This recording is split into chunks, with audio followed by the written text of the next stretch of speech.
In today's video, I'm going to teach you how to remove the members area from your Wix website, whether you've added it by mistake or simply no longer need it. Removing the members area is a quick and easy process. By the end of this tutorial, you'll have a cleaner site and one less feature to manage. I'll guide you step by step, making sure you know exactly what to do and where to click. So let's dive in and get started. First, you'll need to log into your Wix account. Head over to the Wix website and sign in with your credentials. Once you're logged in, you'll land on your Wix dashboard. This is the central hub for managing all your websites and settings. If you have multiple projects, this is where you'll choose the specific website you want to edit. Take a moment to locate the website you'd like to work on. Once you've found it, select it to open its overview page. From here, click on the Edit Site button. This will launch the Wix Editor, where you can make changes to your site's design and settings. Now that you're in the Wix Editor, turn your attention to the left-hand toolbar.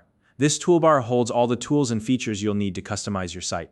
Look for the page icon. It's a small icon that resembles a rectangular page, and it's usually located toward the top of the toolbar.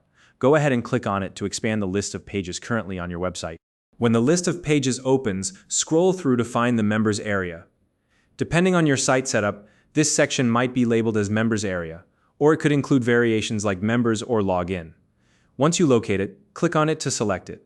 This will highlight the members area and allow you to make changes specific to this section.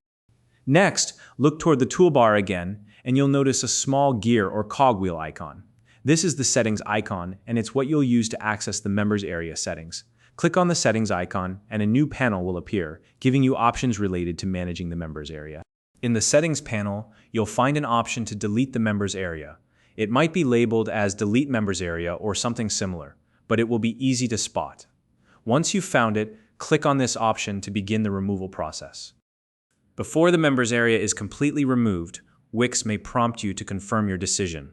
This is just a safeguard to ensure that you're sure about deleting this feature. Go ahead and confirm the action by clicking any confirmation button that appears. Once you do this, the members area will be fully removed from your site. And that's it. You've successfully removed the members area from your Wix website. The process is straightforward and should only take a few minutes. Without the members area, your site will have a cleaner design, and you won't have to worry about managing member-specific features anymore. If you found this video helpful, please like and subscribe.